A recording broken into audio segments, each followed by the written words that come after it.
Guten Morgen miteinander. Hey, so schön, dass wir nochmal Gottesdienst feiern können. Hoffentlich haben die alle schöne, lange Wochenende gehabt. Oder vielleicht du bist immer noch an der Wochenende und schaust von deiner Ferienwohnung oder Ferienort zu. Du bist herzlich willkommen an dem Livestream. Es ist wirklich cool, Pastor sein, Frau sein, Jung sein. Weil Leute fragen mich immer wieder, was machst du? Ich sage, ich bin Pastorin. Was? Eine hat gesagt, aber wieso? Du bist schön. So, als ob ich noch etwas Besseres in meinem Leben machen als Pastor sein. Aber das gibt mir mindestens eine gute Gelegenheit, mal erklären, wieso. Und die allererste Frage, die kommt, ich weiss nicht, Micha, ob bei dir auch gleich ist, die allererste Frage, wenn Leute wissen, ich bin ein Pastor, ist das, was machen die Pastoren? Ich meine, ihr predigt nur am Sonntagmorgen. Und ist es nicht alles, was ihr habt? Werdet ihr voll bezahlt dafür?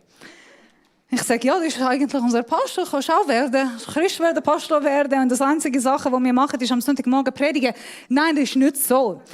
Und das ist nochmal awesome, weil dann kann ich erklären, schau, wir Pastoren in der Gemeinde, wir haben verschiedene Angebote, verschiedene Anlässe, wir haben Kids-Programm, wir haben Jugendanlass, wir haben für die Familie verschiedene Anlass, für die Singles, für die Ehepaar, Frauengruppen, Männergruppen. Wir kümmern uns um unsere Senioren, um die älteren Leute, wir kümmern uns und begleiten die Leute. Eigentlich das, was wir in der Kirche machen, wir begleiten Leute vom Geburt bis zum Tod. Vor 2 Jahren hatte ich am Freitagabend eine Beerdigung, am Samstag eine Hochzeit und am Sonntag in dieser Kirche eine Einsegnung bei meinem Kind. Und das ist auch so, wirklich, wir kümmern uns vom Geburt bis zum Tod. Aber das gibt mir eine beste Möglichkeit, Leute zu erzählen, was eigentlich wir machen. Hey, ist das nicht genial, dass ihr und ich sind ein Teil von so einem grossen Business, die sich kümmert um Menschen vom Geburt bis zum Tod. Und das heisst Kirche. Ist nicht genial? Für alle, die noch nicht Christ sind oder Christ sind, aber nicht wirklich wissen, die sind Christ oder ihr seid Christ, ich will euch einmal erklären, was die Theologie der Bibel ist, was Gottes Herz ist. Und zwar, ihr kennt alle die Familie Bechler. Die haben 7 Kids. Und ich kann mir nicht vorstellen, wie anstrengend 7 Kinder sind. Es ist ein paar Mal passiert, dass die Bechler sind heimgegangen und ein Kind ist in der Kirche geblieben. Sie haben eine vergessen. Und dann meinst du so, Micha geht zu dem, bist du da? Ja, wo sind deine Eltern? Die sind schon weg. Okay, weißt du, wenn ich habe keine Kids. Und ich denke so, du hast 7 Kinder. Wenn einer verloren geht, das ist nicht so schlimm. Ich meine, du hast nur 6 von denen. Like, count your losses, ist okay. Nur 6 Kopf, ist das nicht so? Oder bin ich der Einzige, der so, also ich werde das nicht laut sagen, aber mindestens in dem Moment, da habe ich gewusst, sie haben einen verloren, denkt man, ja, du, mach nichts. Geht heim. Haben die noch 6 andere von denen? Ist das nicht der Grund, wieso man in der Schweiz mindestens 3 Kids hat? Im Iran sind Maximum 1. Also Maximum 1. Wirklich. Am meisten haben keine Kids oder 1. Und dann, wenn du wirklich mega verliebt bist, dann machst du noch 2. Aber in der Schweiz machen 3. Und jetzt weiss ich wieso. Weil einer ist immer der schwarze Schaf in der Familie. Eine ist am meisten das Gute und eine ist Ersatz, falls die andere verloren geht.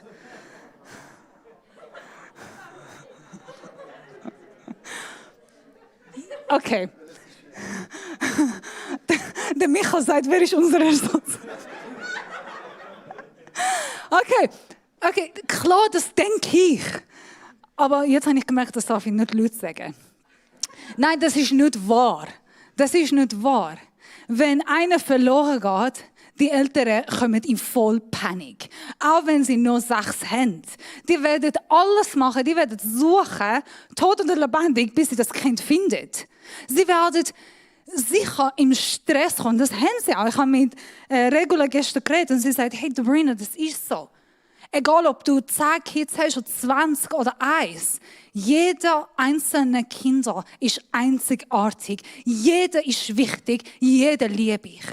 Und wenn einer verloren geht, weiss ich nicht, was würde ich machen, hat sie gesagt. Und das ist auch das Herz vom Vater. Er hat zwar Millionen, Trillionen Kinder auf die Erde. Und jeden Tag kommen neue Kids auf die Welt. Und man denkt, weißt du was, wenn einer von denen verloren geht, ist nicht so schlimm, er hat nur Millionen von denen. Morgen kommen noch 10.000 Kinder in der Welt. Ist nicht so schlimm. Nein, es ist schlimm. Wie Gott funktioniert genau wie jeder Ältere. Wenn einer verloren geht, er wird alles verlassen, um nach dieser einen Schaf gehen und alles machen, bis er die verlorene Schaf findet. Und wir leben in einer Welt, wo viel verloren ist, wo viele Menschen verloren sind, viele Menschen verwirrt sind. Und unsere Aufgabe am Donnerstag war Auffahrt, bevor Jesus im Himmel geht. Er hat uns eine Aufgabe gegeben. Und zwar, er sagt, ich gehe aber. Ihr werdet eine Kraft empfangen, wenn ihr der Heilige Geist auf euch gekommen ist. Und ihr werdet meine Zeuge sein. So Jesus sagt, ich gehe, aber ihr werdet meine Zeuge sein. Hey, eine schlechte Nachricht. Ob du willst oder nicht, du bist Zeuge Jesu Christi. Ob du gern hast oder nicht, ob du magst oder nicht, jeder von uns, wir sind Zeuge Jesu Christi. Die einzige Frage ist, machen wir die Arbeit gut oder schlecht? Manchmal gut, manchmal schlecht. Wir sind alle berufen, Zeuge von Jesus. Es gibt ein paar Christen, sie folgen Jesus, aber nur ein Satz von Jesus, wo er als seine Jünger gesagt hat, nachdem dass er Moses und Elia gesehen hat. Er kommt zurück und sagt, steht zu, dass ihr niemandem etwas verratet. Micha gar nicht. Viele Christen halten nur bei dem Satz. Steht zu, dass ihr niemandem verratet von mir. Wir haben, der Heilige Geist sagt, er kommt und er tut uns befähigen, Zeuge Jesus sein. Er tut uns befähigen, von Jesus erzählen. Wir haben eine Frau im Iran, ich bin mir sicher, ich habe die Geschichte euch schon erzählt, aber ich erzähle es nochmal. Sie war eine ältere Dame, sie hat nicht die Bibel lesen, sie nicht schreiben und lesen.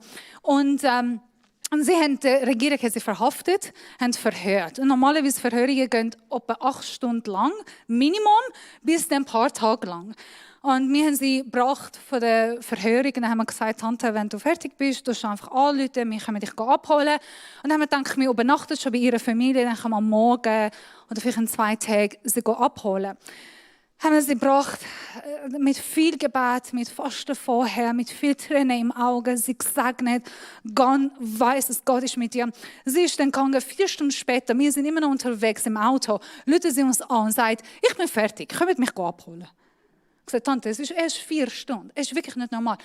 Wenn ich sage 8 Stunden Minimum, die sind Wartezeit, bevor du sogar in die Verhörung kommst. Und 4 Stunden ist sie fertig. Und dann sind wir gegangen, haben sie abgeholt. Und dann hat sie erzähl uns, wieso bist du so schnell fertig? Und sagt sie, schau, ich habe ihr erzählt, ich habe ein Problem gehabt. Sie haben gesagt, wieso redest du von Jesus? Wie du erzählst von Jesus? Und ich habe gesagt, schau, ich erkläre euch wieso. Ich habe ein Problem. Irgendwo in meinem Körper bin ich bei jedem Arzt gewesen, die haben jeglichen Test bei mir gemacht, haben sie nicht herausgefunden, was mein Problem ist. Und dann eine Nacht habe ich den Jesus gesehen, von dem Christus erzählt. Und in meinem Traum hat er gesagt, das Problem liegt in meinem Nieren und genau wo. Und dann hat er mir gesagt, ich soll zum Arzt gehen, dem Arzt sagen, wo genau das Problem ist. Und das habe ich gemacht. Ich bin zum Arzt und gesagt, da ist das Problem. Ich gesagt, das kann nicht sein, aber das war es. Er hat den Test gemacht, er hat das Problem herausgefunden, haben sie operieren. Nachdem hat Jesus mit Tochter getroffen im Spital. Und sie hat ihr Leben Jesus gegeben mit ihrer Familie. Und jetzt mit dem Sohn hat Jesus auch kennengelernt. Er hat ihm auch in einer Vision gesehen. Und er hat sein Leben Jesus gegeben. Und Jesus hat das und das in unser Leben gemacht. Und die Verhörer sagen, das ist gut. Hey, super, das glauben wir dir. Aber weißt du was, behalte das für dich. Du musst das nicht weiter erzählen. Es ist gut, was Jesus für dich gemacht hat. Aber einfach halt ihn Maul und red nicht von dem. Und sie sagt, ihr versteht nicht. Nein, ihr habt nicht verstanden. Schaut mal, ich habe das Problem mit meinem Körper. Niemand hat gewusst, was das Problem ist. Und dann eine Nacht, ich träume von Jesus und er sagt mir, das Problem ist in den Nieren. Und dann sie erzählt die ganze Geschichte weiter. Und der Verhörer sagt, doch, wir haben verstanden. Aber schau, okay, du behaltest das Geschichte zwischen dich und deiner Familie und deinen Kindern und erzählst nicht weiter von dem. Sie schaut und sagt, du kapierst nicht, gell? Du verstehst. Schau, ich hatte das Problem gehabt, aber niemand hat wirklich gewusst, was das Problem ist. Dann habe ich eine Nacht geträumt und Jesus hat mir gesagt, was das Problem ist. Und dann sagt ja, aber gut, ich habe verstanden. Nein, du verstehst nicht, ich habe das Problem. Und dann Jesus hat mir gesagt, und sie kommt raus und sagt sie, wie kannst du von dem Jesus nicht erzählen? Die kapieren nicht, die verstehen nicht, wie kann ich das nicht weitergeben? Und sie fängt da wieder im Auto. Ich habe das Problem gehabt. Und dann der Arzt hat nichts gefunden. Ich sage, ja Tante, wir kennen die Geschichte. Nein, aber die haben nicht geglaubt. Dann sage ich, okay, jetzt bist du raus, ist alles gut. Die Frau ist so überzeugt von das, was Jesus in ihrem Leben gemacht hat, von der Heilig, was sie erlebt hat, von das, wie sie Jesus gelebt hat, von das, was Jesus hat bei ihren Kindern gemacht, dass sie hat nicht erzählen. Sind wir überzeugt von Jesus, der Himmel und sein Thron, der König, von dem wir predigen, ist auf die Erde gekommen, hat sein Königreich verlassen, ist zum Sklaven geworden, unter uns Menschen gelebt. Er hat gelitten auf die Erde, wurde gekreuzigt, er ist auferstanden und er wohnt heute unter uns. Und er hat die Möglichkeit, dass wir Gott aber Vater nennen können. Wenn ich überzeugt bin von dem, wie kann ich nicht erzählen? Und dann kommt und sagt, er wird eine Kraft empfangen. Ich werde euch Power geben, Heiligen Geist geben, damit ihr Zeugen sein könnt. Und dann, er gibt ihr eine Strategie. Und die Strategie läuft so. Jetzt macht ihr das. Seid ihr ready? Geht nach Jerusalem, bleibt in Jerusalem. Ihr werdet den Geist empfangen. Fangt mit Jerusalem, Judäa, Samaria und der ganzen Welt. Das ist eine Strategie. In dieser Strategie liegt ein großes Problem. Und das große Problem ist Jerusalem. Wieso ist Jerusalem ein Problem? Jerusalem ist das Ort der Versauung. Versaut. Failure. Ich hatte das letzte Woche. Versagens, merci. Ich hatte das letzte Woche gehabt. Kann man das nicht mindestens schneiden?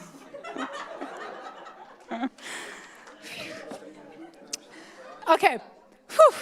Eben, siehst du, ich bin jetzt in Jerusalem. Das ist die Ort von...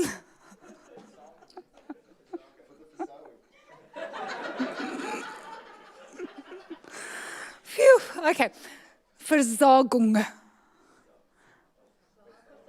Versagen. Ich habe das so gut geschrieben. Gut, ich bleibe bei dem Fehler. Jerusalem ist ein Ort, an dem eigentlich Petrus hat Jesus verleugnet. Jesus hat fast niemand erreicht. Niemand hat wirklich auf Jesus geglaubt. Die Jungen sind nicht so erfolgreich in Jerusalem. Am Schluss ist ein Ort, wo alle sind weggerannt von Jesus. Alle haben Jesus allein gelassen.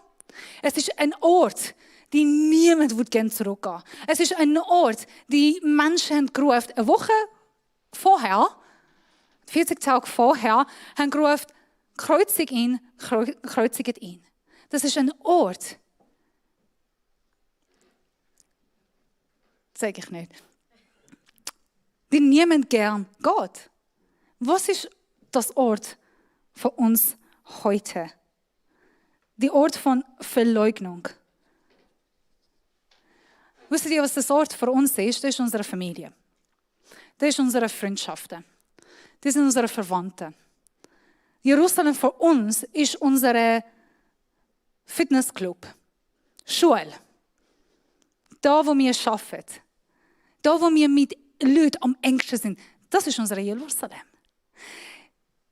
Viele sagen, in Mission, ehrlich gesagt, im Iran, predigen und missionieren ist viel einfacher. Leute sind offen, also Schweizer, Kannst in Iran gehen, kannst in Mexiko gehen, kannst in Brasilien gehen, kannst in Afrika gehen, wirst von Jesus erzählen und Tausende von Menschen werden Christ. Aber Jerusalem, nämlich Schweiz, deine Familie, deine Freunde, Menschen, die am nächsten, engsten sind, bei denen erzählen und dass sie Christ werden, das ist ein Wow. Das ist eine grosse Arbeit. Nicht jeder ist geschickt geworden, in die Mission zu gehen. Das Mission ist vielleicht 2% von uns Christen werden gerufen von der Mission.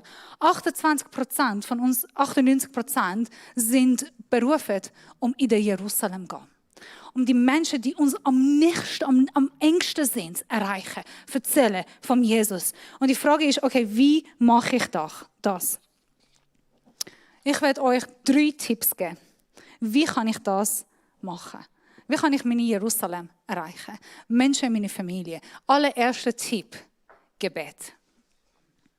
Ernsthaft, bewusst Gebet. Mein Bruder hat sein Leben mit 28 Jesus gegeben.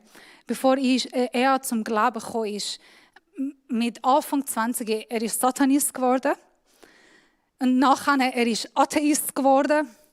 Und ich weiss, ich bin mit 16, 15 zum Glauben gekommen und er hat sehr spät. Und in dieser Zeit hat meine Mami jeden Tag für ihn gebetet.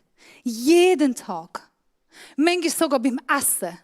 Also sie am Morgen gehört, sie vor allem gebetet und dann beim Essen, Gott sagt nach dem Essen, bitte hilf Ramil, das hat auf dich kennenlernen. Und dann Ramil ist nach Malaysia gegangen, studieren. Und ich weiss, dass es so auf unser Herz brennt. Und ich habe gedacht, wenn das passiert, ich werde meinem Leben Jesus geben bis zum Schluss. Auch wenn ich kein Sagen in meinem Leben lebe. Weil ich habe gedacht, das wird nie passieren auf die Erde. Mein Bruder, dass er Jesus kennenlernen will. Er hat alles verleugnet. Das ist krass. Und ich war dann in der Schweiz und irgendwann ist der Lied mal rausgekommen. Der mit den Bergen versetzen. You're mighty to save, you can move the mountain. Das war ein Lied, sehr bekannt, das sagt auch, du bist mächtig zum Retten, du versetzt die Berge. Und dieses Lied hatte ich in meinem Ohr gehabt, am Dienstag, und auf der Straße habe ich einfach beim Bleiben gestanden und habe ich nur brüllt. Gesagt, okay, wenn du mächtig bist zum Retten, wenn du kannst Berge versetzen, bitte rette meinen Bruder. Nicht anders bitte ich sein Leben. Und ich weiss, ich habe geschreit in Zürich. Ich habe gesagt, I need my brother. Wochen später ruft er an, Brina, ja, God is real. Gott ist echt. Ich sage, ja. Nein, aber er ist echt. Ich sage, ja, ich weiß. Nein, du weißt nicht, Brina, er ist echt. Ich sage, okay, was ist passiert? Er war im Spital und er hat Jesus gesehen, wie er seinen Magen geheilt. Und er ist trotzdem nicht Christ geworden. Und ein paar Wochen später hat ein Dieb seinen Computer alles geklaut. Und er hat nichts gehabt, kein Geld, noch mal das Computer gekauft. Und er hat studiert in der Uni. Und an dem nächsten Tag betet er und sagt, Gott, wenn du wirklich da bist, wenn du wirklich lebst, schenk mir einen Laptop. Am nächsten Tag ein Kollege von ihm kommt und sagt, hey Ramil, ich gehe zurück in Iran und ich brauche meinen Laptop nicht mehr. Brauchst du das? Und er hat nichts gewusst. Und Ramil sagt, okay, ich habe keine Aussagen mehr. Ich glaube an Jesus. Ich bin ein paar Jahre später nach Malaysia gegangen, wir sind Ausgang. Es hat mega Spaß gemacht am Samstag, voll Party. Und dann gegen 6 sagt, okay, we're going to the church. Jetzt gehen wir in die Kirche. So, was in der Kirche? Wir sind im Ausgang. Ja, nein, jetzt ist Jugendprogramm, jetzt ist Kirche. So gut, wir gehen in die Kirche. Am Samstagabend bin ich mit meinem Bruder in der Kirche und dann habe ich gesehen, wie er Gott lobt und preist. Wie er Worship macht. Und ich bin auf die Knie gegangen und habe ich nur brüllt. Und dann sagte Brina, you're embarrassing me. Kannst du bitte aufhören brüllen? Ich sage, ich kann nicht. Mein Bruder glaubt an Jesus. Bete mit dem Herz. Meine Großmami hat für ihre Tochter und Sohn ihr Leben lang betet. Leben lang. Ich weiss, ich habe auch eine Geschichte von Matthias Frey gehört. wie seine Großmami hat für ihn betet. Vielleicht habt ihr auch eure Geschichte. Eine Großmami, eine Mutter, ein Vater, eine Tante, ein Gebet, Götti, der hat für dich betet. Bete sehr präzise. Bete sehr detailliert. Gottes Reich über ihr Leben. Dein Reich komme, deine Wille geschehen. Triff sie durch ein Traum. Triff sie durch eine Vision. Komm und zeige dich in ihrem Leben. Ich habe 3 Kolleginnen, die noch nicht Jesus kennen. Und ich bete für sie. Und ehrlich gesagt, ich mache das sogar, die wissen das. Zum Teil. Die schauen nicht in den Livestream. Wenn ich bei ihnen daheim bin und wenn sie nicht daheim sind. Wenn ich bei ihnen daheim bin und sie sind nicht daheim. Ich gehe überall in der Wohnung und tue ich die Wohnung segnen. Geh auf ihr Bett. Leg Hand auf ihr Bett und bete für Träume. Geh in die Küche. Geh in das Wohnzimmer. Geh in das Schlafzimmer. Leg Hand und segne und sprich Gottes Reich in dem Haus. Mach das, wenn du in einem Wohnzimmer bist und jemand in der Wege bist oder in der Familie und du kennst jemanden, der noch nicht Jesus kennt. Mach das, wenn sie nicht daheim sind. Das sieht wirklich komisch aus. Aber bete für die Wohnung, bete für diese Person, bete auf das Bett. Segne, was sie träumen. Segne, wie sie rausgehen und reinkommen und sprich Geist Gottes in diesem Haus hinein. Mach das sehr bewusst. Sprich aus. Dein Reich komme, deine Wille geschehe, offenbare dich her.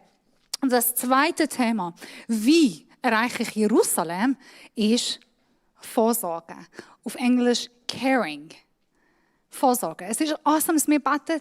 Es ist awesome, dass wir wirklich mit Glauben stehen. Aber wir sollten uns auch kümmern um die Menschen. Es soll nicht uns egal sein. Vor einer gewissen Zeit ist der Micha mal zu mir und gesagt, ja, ist eine Frau in der Kirche, sie hat ihr Leben Jesus gegeben. Kannst du mit ihr Zeit verbringen? Kannst du mit ihr einen Kurs machen? Oder ich weiss noch, kannst du sie treffen? Und dann denke ich, Micha, was denkst du, mache ich den ganzen Tag?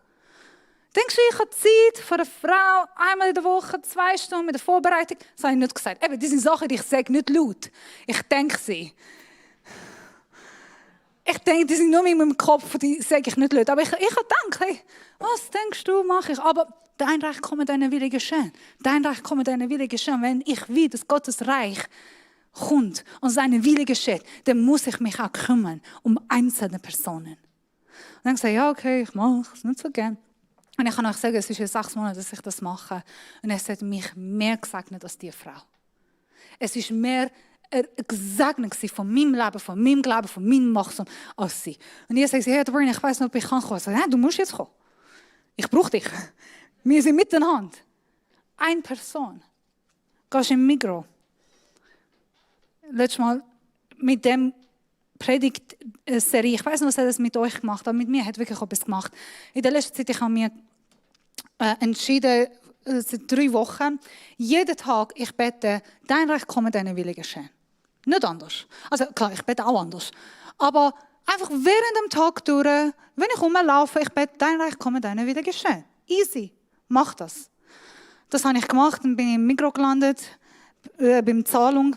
Die Frau sagt mir, guten Morgen, es war 3 am Nachmittag. Da denke ich, sie einen strengen Morgen gehabt. Und sagt, ach, sie wissen nicht, es ist so streng im Moment. Und dann fängt sie an, mir zu erzählen, während das eine Reihe von Leuten steht, dass sie mag nicht und es ist so streng am Morgen da und an dem Tag ist extra streng, also am Samstag. Und ja, sie musste noch früh aufstehen. Und denke ich, wieso erzählst du das mir?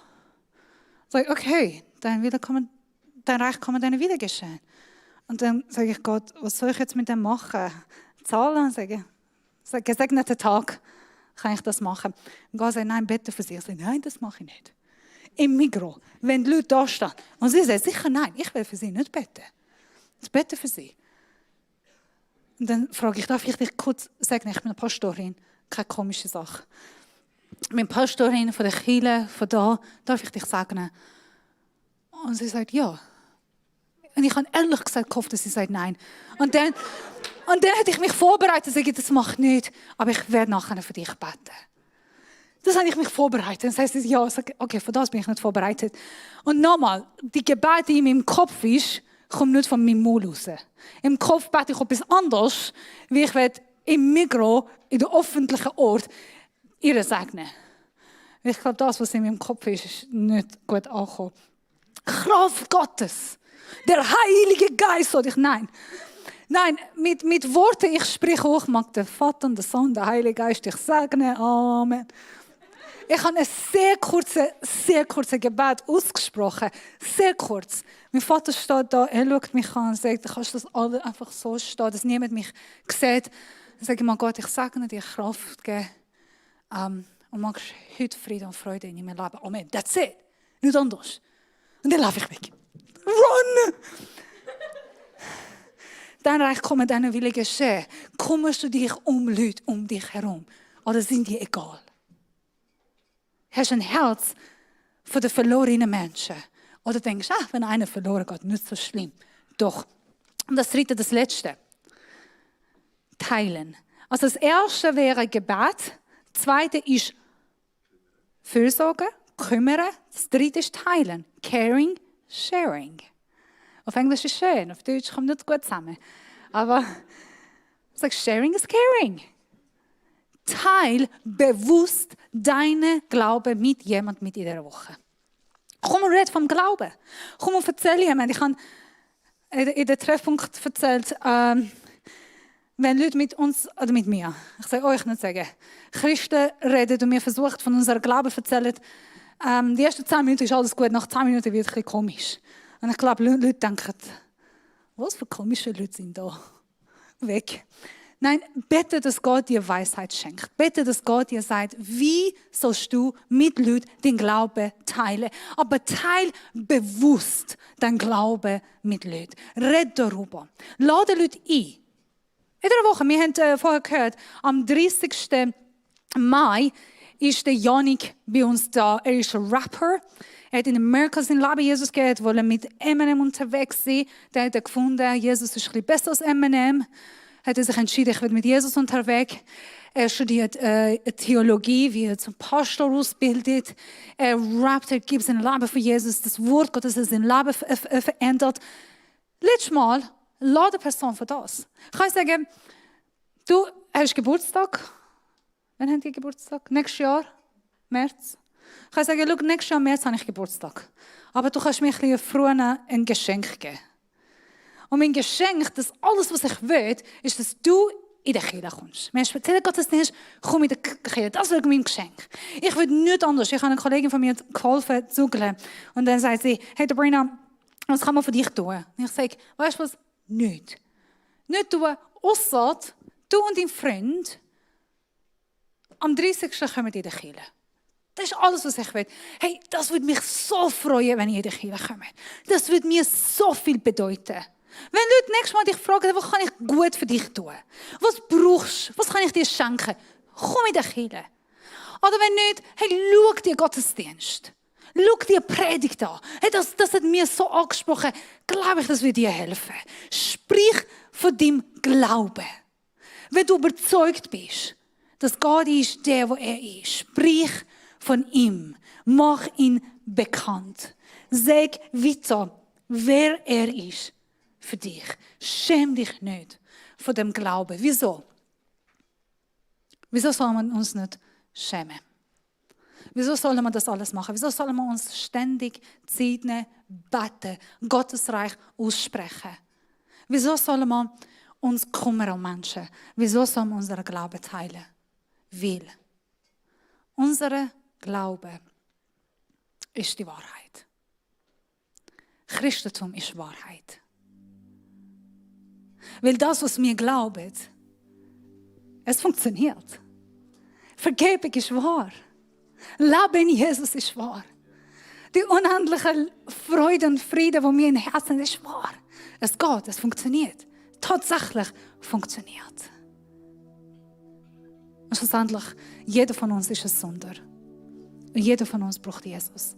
Jeder von uns braucht Vergebung. Ein Künstler ist bei einem Laden vorbeigegangen. Und in diesem Laden er sieht ein altes Bild, was er hat, das allererste Bild, was er gemalt hat in dem Laden. Er hat sich so gefreut, einer von seinen ältesten Bild. Er geht rein und sagt, aber das Bild sieht nicht mehr so gut aus. Er ist schmutzig, die Rahmen sind kaputt, die Farben, die stimmen nicht ganz, die haben nicht so gut geschaut von das Bild. Und er hat nicht sagen, das ist mir, das habe ich gemacht. Gebt mir einfach, er muss das Bild wieder kaufen. Er kauft das Bild, bringt das heim, tut die Rahmen wechseln, tut das putzen, das nochmal neu malen, schön machen. Das ist das, was Jesus mit uns gemacht hat. Er hat dich wieder gekauft. Er hat dich schön gemacht. In seinem Design. Er putzt und er macht alles frisch und neu. Wenn du Christ bist und willst gern Reich Gottes in deinem Leben noch mehr leben, du bist einer, der sagt, hey, ich will den Auftrag von dem Reich wahrnehmen. Oder vielleicht bist du ein Christ, der nicht mehr wirklich mit Jesus lebt. Dann werden wir beten. Vielleicht bist du überhaupt nicht Christ. Vielleicht glaubst du noch nicht an dem Jesus. Aber ich will dir sagen, er ist da, um dich ein neues Bild zu machen. Ein neues Leben geben, weil er ist wahr. Leben ist wahr. Sein Wort ist wahr. Es wirkt. Du und ich brauchen ihn. Wenn du da bist und willst gerne das aussprechen, wenn du daheim bist, willst du gerne das aussprechen, jetzt darfst du in diesem Gebet mit mir zusammen beten und das mit mir aussprechen. Ihr dürft auch da beten, leislich. Jesus, danke, dass du für mich am Kreuz gestorben bist. Danke, dass du bist gekommen, um uns zu reinigen, putzen, schön machen. Danke, dass dein Wort ist Ja und Amen. Du bist Wahrheit. Das, was du gemacht hast, ist wahr. Und danke, dass Freiheit und Vergebung liegt nur in dir. So bitte ich, dass du mich heute frei machst. Ich bitte um deine Vergebung in meinem Leben. Und ich lade dich in meinem Leben mit deinem Heiligen Geist und Gegenwart. Und ich bitte, dass du mich erfüllst mit deinem Frieden, mit deiner Weisheit, mit deiner Herrlichkeit. Und ich sage, dass deine Gegenwart ist, deine Kraft. Das liegt in uns. Und ich will von dem Tag mit dem Auge auf dich richten. Und ich will von dem Tag auf dich glauben. Und dich als meinen Herrn und Gott erkennen. In Jesus' Namen. Amen. Wenn du das Gebet zum ersten Mal gebetet hast, wir haben eine Bibel für dich, ein Geschenk für dich. Wenn du online schaust, hey, es wird noch eine Adresse kommen von uns Pastoren oder vom Sekretariat. Du darfst dich gerne melden. Ich rede sehr gerne mit dir. Bete ich sehr gerne mit dir weiter und werde ich mich freuen, dich auch persönlich zu kennenlernen.